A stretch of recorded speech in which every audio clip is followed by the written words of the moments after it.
Breaking news చూస్తున్నాం. ప్రాణాలు కాపాడాల్సిన వైద్యులే ప్రజల ఉసురు తీసుకుంటున్నారు. బాధ్యతగా నిధులు నిర్వహించి ప్రాణాన్ని నిలబెట్టాల్సిన డాక్టర్లు రోగుల ఆయువు తీస్తున్నారు. వైద్యుల నిర్లక్ష్యానికి రోగులు బలవుతున్నారు. రాష్ట్రంలో ఇలాంటి ఘటనలు ఎక్కడో ఒక చోట జరుగుతూనే ఉన్నాయి. తాజాగా ఒకే వ్యక్తికి 3 సార్లు ఆపరేషన్ చేసి రోగి మృతికి కారకులయ్యారు వైద్యులు. ఈ ఘటన హన్మకొండ నగరంలోని హోప్ హాస్పిటల్లో చోటు చేసుకుంది.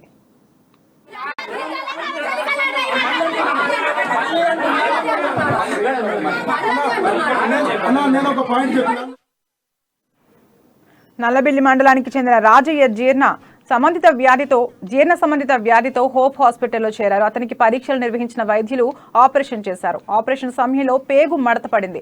అయినప్పటికీ వైద్యులు ఏం సమస్య లేదని చెప్పారు. తర్వాత ఆపరేషన్ చేసిన ఒక రోజులోనే రాజయ్య మృతి చెందాడు. దీంతో రాజయ్య కుటుంబీకులు హాస్పిటల్ వద్ద ఆందోళనకు దిగారు.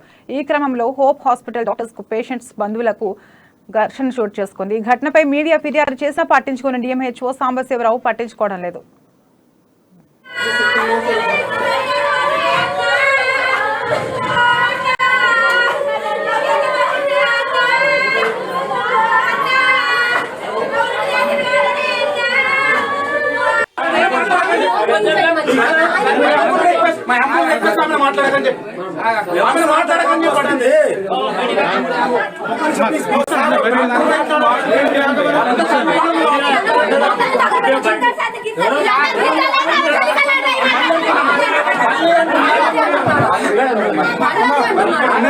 నేను ఒక పాయింట్ చెప్పినాను, మంచిగా రెస్పాండ్ అయ్యాను.